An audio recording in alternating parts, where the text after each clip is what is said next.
Bonjour à tous, j'espère que vous allez bien. Je vais vous faire une vidéo courte aujourd'hui à propos de la rédaction du projet professionnel infirmier. Alors, pour commencer, je n'ai plus en tête les dates d'inscription pour les infirmiers. Je crois que ça doit être à partir du mois de décembre que les inscriptions, novembre-décembre, que les inscriptions commencent. Donc n'hésitez pas à mettre dans les commentaires les dates d'inscription.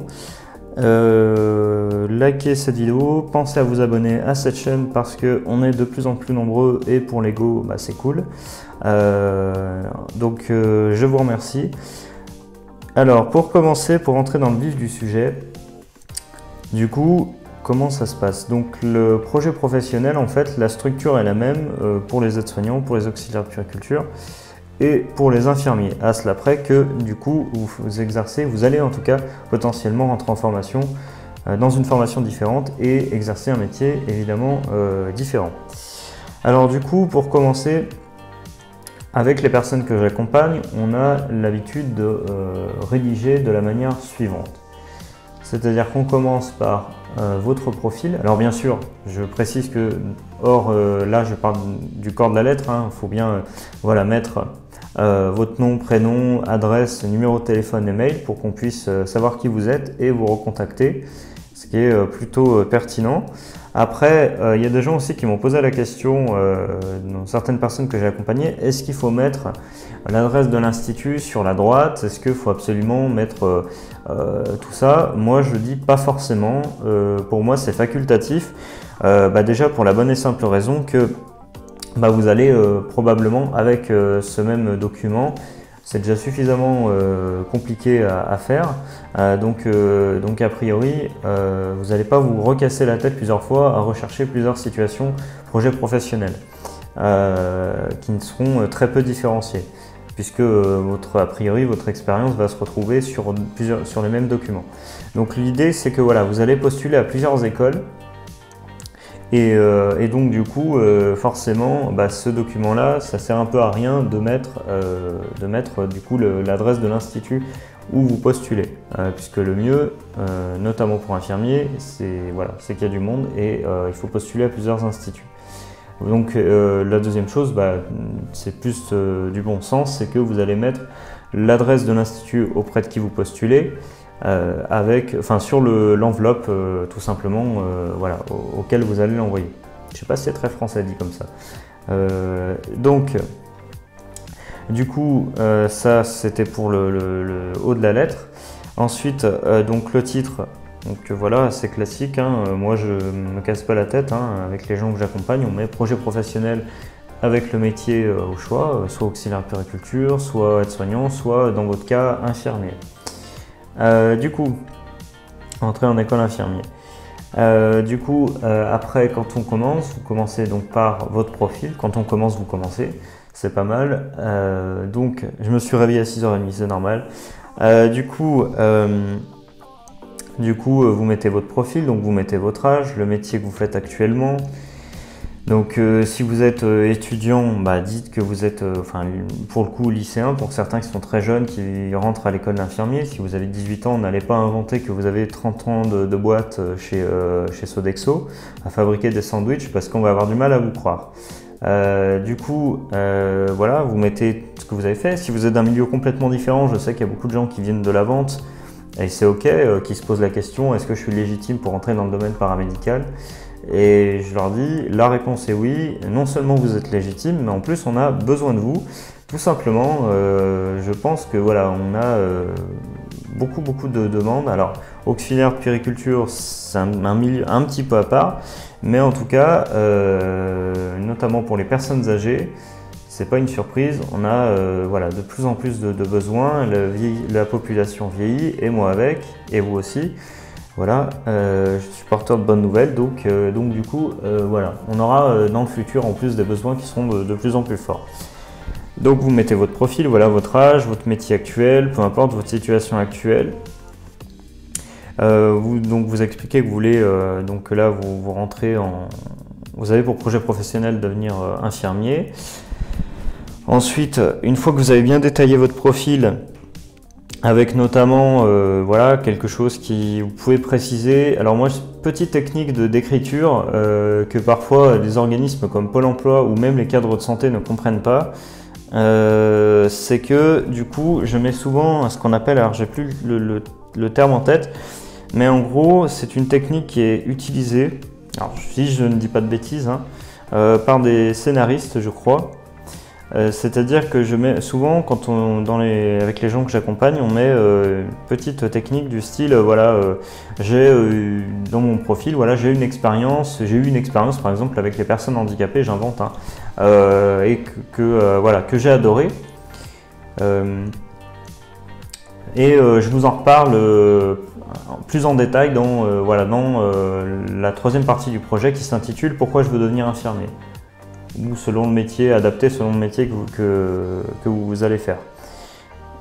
Et donc du coup, cette technique-là, elle permet de maintenir en éveil en fait le jury, déjà de vous différencier des dossiers qui ont été vus, revus des dizaines, des centaines de fois, parce que voilà, en ce moment, il y a aussi l'effet Covid, forcément il y a des gens qui sont en galère, et qu'est-ce qu'ils font? Moi j'en vois quelques-uns, heureusement que c'est assez rare, des gens qui rentrent par défaut dans ces formations-là, et voilà, j'en vois 2-3 où je me dis, c'est pas forcément est-ce que c'est vrai, ça leur correspond vraiment, mais bon, peu importe, voilà. Du coup, ça peut vous permettre de vous différencier, en tout cas, puisque dans 99% des cas, j'ai des gens qui sont vraiment du coup faits pour ces métiers-là, voilà, qui veulent vraiment rentrer par vocation, etc. Et pas juste par pur choix économique, par défaut. Donc cette technique-là, elle vous permet vraiment de vous différencier, de maintenir en éveil le jury. Ensuite, vous allez aborder vos expériences professionnelles, donc on peut mettre une partie du type mes expériences professionnelles, formation, diplôme, ça peut se suivre, ou voilà, souvent ça va à la suite. Mais en gros, toute cette partie-là, vous allez détailler. Alors, vous allez parler de vos expériences professionnelles.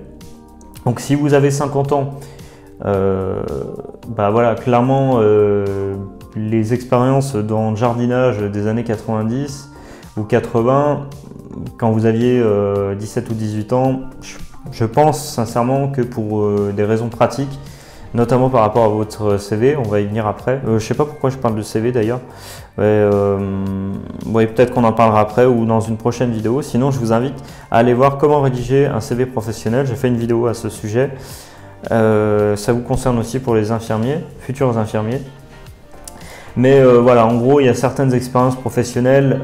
Voilà, si vous avez un truc long comme le bras, vous pouvez, je pense, vous en passer. Le but étant de mettre en avant le plus possible vos expériences les plus récentes et, si possible, dans le domaine sanitaire et social. Donc du coup, l'idée ici, ça va pas être de faire un doublon au niveau avec votre CV plutôt, parce que sinon, ça va sonner un peu comme, voilà, on fait exactement la même chose que le CV, et c'est pas ce qu'on veut en fait. Du coup, bien sûr, c'est bien aussi de mettre certaines dates, parce que voilà, pour situer un petit peu le jury dans le temps. Du coup, l'idée c'est qu'on va analyser chaque expérience professionnelle, en tout cas les plus marquantes, les plus récentes, voilà, les plus pertinentes. Si vous étiez par exemple, si vous étiez aide-soignant, évidemment que là il va y avoir un gros travail d'analyse à faire si vous voulez rentrer en école infirmier. Et là, l'idée, ça va pas être de remettre nécessairement, moi je le vois pas comme ça, de remettre exactement les rôles des aides-soignants, etc. Dans la mesure où déjà vous avez un jury qui se tape ça à longueur de journée. Je parle des rôles, hein. Du coup, de toujours voir la même chose, etc. Comment dire, l'idée, ça va être plutôt de mettre votre ressenti. Vous pouvez éventuellement mettre voilà, ce que vous avez fait en soins, etc. Voilà, que vous étiez donc aide-soignant, mais je suis pas sûr que cette vidéo, comment dire, parce que les aides-soignants rentrent, je crois, je sais pas s'ils ont besoin en promotion interne de rentrer avec des documents, etc. Je sais pas. Donc encore une fois, dites-le moi dans les commentaires. Il y a certaines imprécisions, ouais, je connais pas tout bien sûr. Mais en tout cas, l'idée ça va être voilà, de parler d'une expérience professionnelle. Par exemple, j'ai travaillé avec telle personne ou dans tel lieu de stage. Et voilà, j'ai vraiment mettre votre ressenti en avant. Et puis oui, effectivement, comment vous avez abordé ce soin, etc. Tout ça, c'est voilà, c'est vraiment important de le mettre, mais sans non plus rentrer dans des tâches rébarbatives, etc. Là est la nuance. Après, le reste de vos expériences professionnelles, si vous veniez d'un milieu complètement différent, par exemple, vous venez de la vente, vous dites que voilà, vous étiez vendeur chez Sailback, par exemple, vous étiez vendeur chez responsable commercial chez Bricorama, par exemple. Et ben, pareil, il faut mettre en avant vos analyses, votre ressenti, donc faire cette analyse-là de comment vous avez ressenti le métier, etc. Mais pas juste de se lancer dans une liste de tâches ennuyeuses au possible, mais dire que voilà, le contact avec la clientèle, etc., c'est vraiment ce qui vous drivait, la gestion d'équipe, etc. Voilà, c'est vraiment en tout cas se différencier le plus possible du CV. Après, sincèrement, c'est aussi le but des accompagnements, c'est que c'est tellement propre à chacun après que vraiment, voilà, c'est très difficile dans une seule vidéo de pouvoir résumer quelque chose. De donner une structure type. Il y a certaines personnes qui me posent la question d'ailleurs, qui me disent, avant de faire appel à mes services, qui me disent, écoute, enfin, ils vous voient souvent, tu vois dans certains cas, mais tutoie plutôt dans certains cas, mais peu importe, me disent, écoute, là Eric, je veux bien, je suis intéressé par tes services, mais le truc c'est que j'arrive pas, j'ai peur que voilà, mon document ne soit pas unique, voilà, il y ait des tournures de phrases qui se retrouvent, etc. Alors moi, je leur réponds en toute franchise, vous pouvez avoir certaines tournures de phrases qui parfois, moi, si j'ai 3, 4, 5, 6 documents à faire dans une journée, il se peut que moi aussi, bien sûr, je ne suis pas une machine et que voilà, à un moment ou à un autre, je mette une tournure du style je veux devenir par exemple aide-soignant, infirmier, etc. Mais dans l'ensemble, le document est unique, tout simplement parce que l'essence même de votre expérience, c'est que c'est vous en fait. Personne, même s'il y a des gens qui viennent de la vente par exemple ou qui faisaient le même métier que vous avant, qui étaient aides-soignants, qui veulent devenir infirmiers, par définition, ils n'ont pas la même personnalité, ils n'ont pas les mêmes expériences professionnelles, ils ne travaillaient pas forcément au même endroit. Donc tout ça, c'est vraiment quelque chose qui vous est propre, qui vous est unique. Vous avez en fait un trésor, alors oui, c'est beau dit comme ça, mais vous avez, je pense, un trésor personnel et professionnel qui est unique en vous en fait. Et du coup, c'est vraiment, voilà, c'est vraiment vous qu'on essaye de mettre en avant à travers, et c'est vous d'ailleurs qu'on met en avant à travers votre dossier, les différents documents, que ce soit le CV, le projet professionnel ou la lettre de motivation. Donc voilà, par définition, c'est vraiment unique. Et d'ailleurs, j'ai envie de dire, moi je constate souvent que la personnalité ressort chez certaines, beaucoup dans le dossier. Une personne un petit peu timorée, ça va se retrouver parce que souvent c'est quelqu'un qui donne moins d'informations. Donc moi évidemment, je fais ce que je peux derrière. D'ailleurs, c'est pour ça que je fais une petite parenthèse.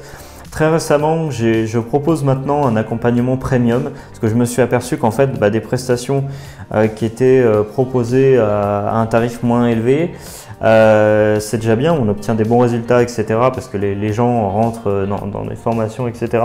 Mais on n'a pas, c'est pas possible en fait d'aller aussi loin qu'avec une prestation premium où maintenant je propose carrément, j'ai pas eu encore de retour pour l'instant parce que c'est tout récent. Mais voilà, je propose en fait vraiment un accompagnement par Skype. Alors pour l'instant, on peut changer la formule adaptée. J'ai mis 2 heures où voilà, je suis avec vous et on discute voilà, face à face. On se voit de bugne à bugne, comme j'aime à dire. Et du coup, on peut vraiment voilà, travailler ensemble sur votre dossier, optimiser le CV, etc. Et en général, ça donne des résultats très forts, notamment pour les filières sélectives comme infirmier auxiliaire, parce que tout simplement la personne est plus engagée. Moi j'ai plus de temps aussi pour me consacrer à son dossier et du coup voilà, on peut vraiment optimiser chaque point de détail sur le CV, sur le projet professionnel et sur la lettre de motivation. Voilà, ceci dit, la parenthèse est refermée. Du coup, si je continue, donc là on a parlé des expériences professionnelles. Au niveau des diplômes, pareil, les diplômes, évidemment, si vous avez même des certifications type SST, des diplômes dans le domaine sanitaire et social, que ce soit aide-soignant, que ce soit auxiliaire de vie, que ce soit, j'en sais rien, qu'est-ce qu'il y a d'autre, aide à domicile, mais là c'est plus une expérience plutôt qu'un diplôme, mais en tout cas tous ces diplômes-là, ou même des diplômes importants que vous avez eu dans le commerce, etc., peu importe. Mais voilà, ces diplômes-là, on va en parler, on va les mettre en avant, également, certification pareil, et on va rechercher le plus possible le lien avec le service aux personnes ou tout simplement le contact clientèle, etc. Voilà, vraiment quelque chose qui montre votre empathie, tout simplement votre expérience par rapport au contact en travaillant au contact des autres. Après aussi, ce qu'on va faire aussi dans la troisième partie, c'est que là on arrive dans, on va dire, le cœur du projet, même si, ouais, j'aurais envie de dire que j'aime à dire que c'est aussi plutôt les expériences professionnelles. Mais là, on va passer dans la partie argumentaire, c'est-à-dire que on va arriver dans pourquoi je veux faire ce métier, pourquoi je veux devenir infirmier. Pourquoi je veux devenir infirmier? N'allez pas vous casser la tête si vous voulez le faire par vous-même, c'est ok, il n'y a pas de problème. C'est pas une obligation absolument de passer par quelqu'un, un prestataire. Vous voyez, je pourrais vous dire absolument si vous passez, si vous le faites vous-même, vous allez forcément ne pas y arriver, etc. ou etc. Non, non, je ne suis pas en train de vous dire ça. Moi, je vous dis, vous pouvez y arriver par vous-même si vous avez des qualités rédactionnelles, des capacités à synthétiser, etc. Simplement, logiquement, voilà, la plupart des gens qui vont se débrouiller par eux-mêmes, de tous les retours que j'ai eus, il y a des gens qui sont évidemment en capacité d'écrire sans problème, mais souvent ils ne savent pas trop faire la différence entre projet pro et projet personnel. Je ferai une vidéo d'ailleurs à ce sujet. Voilà, ils ont un peu de difficulté parce que des fois il y a des éléments de motivation qui se retrouvent dans le projet pro et vice versa. Mais voilà, c'est plus une question de structurer, aussi de se soulager. Alors oui, c'est un peu bizarre dit comme ça, mais disons que c'est plus, comment dire,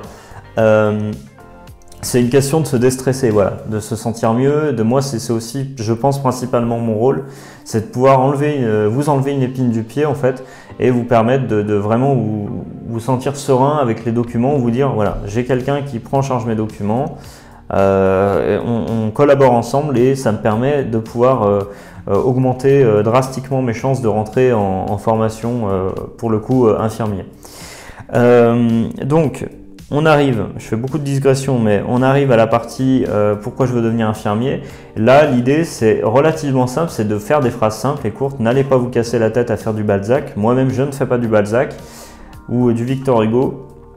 Voilà pour les références. Et du coup, on va chercher parce qu'il faut un minimum d'implication de la personne. On va chercher vos motivations profondes. Ça peut être une personne dont vous vous êtes occupé dans votre famille. Bon, je l'ai répété dans plusieurs vidéos, mais c'est bien de le retransmettre. Donc ça peut être, voilà, vous avez travaillé auprès de personnes handicapées, vous avez travaillé auprès d'enfants, vous êtes occupé de votre grand-mère dans votre famille, vous avez fait du bénévolat, vous avez travaillé ou vous continuez à vous investir dans une association. Si vous n'avez vraiment pas d'expérience de l'humain, allez chercher même le contact avec les animaux. Si vous avez fait du bénévolat à la SPA, etc. Toutes ces expériences-là vont montrer votre empathie, votre dévouement, votre bienveillance, votre générosité. Peut-être, j'extrapole. En tout cas, c'est toutes ces qualités-là qu'on va aller chercher pour les métiers du soin. Je veux juste faire encore une petite parenthèse, on va finir comme ça la vidéo. C'est que n'allez pas vous mettre en tête que, comment dire, en fait, il y a des gens qui écrivent et qui veulent absolument dans leurs documents montrer qu'ils ont les compétences pour un métier. Mais souvenez-vous en fait que vous rentrez dans un métier pour justement apprendre des compétences. C'est un peu comme si vous étiez rentré, je sais pas, au CP à l'époque, et que vous disiez il faut que je montre que je sais lire et écrire. Et non, ça n'aurait pas de sens. Ça a été un apprentissage difficile pour tous, mais voilà, écriture, lecture, mathématiques, peu importe, apprendre à faire des additions. Mais on va dans une école pour apprendre en fait. Donc je pense qu'il faut s'enlever cette pression-là en fait. Bien sûr que évidemment il faut montrer que vous connaissez la formation, ça c'est plus dans la lettre de motivation. Mais voilà, que vous connaissez un minimum, savez un minimum où vous mettez les pieds, il n'y a pas de problème avec ça. Mais du coup, n'allez pas vous mettre trop de pression avec les compétences parce que moi je vois trop de gens qui se bouffent la vie avec ça et qui se disent il faut absolument que je sois parfait, etc. Non, faut voilà, vous rentrez dans une école aide-soignant, auxiliaire de puériculture, infirmier. Et l'idée c'est que voilà, vous mettez en avant votre profil pour justement montrer que vous avez les aptitudes pour tout simplement pour rentrer en école paramédicale.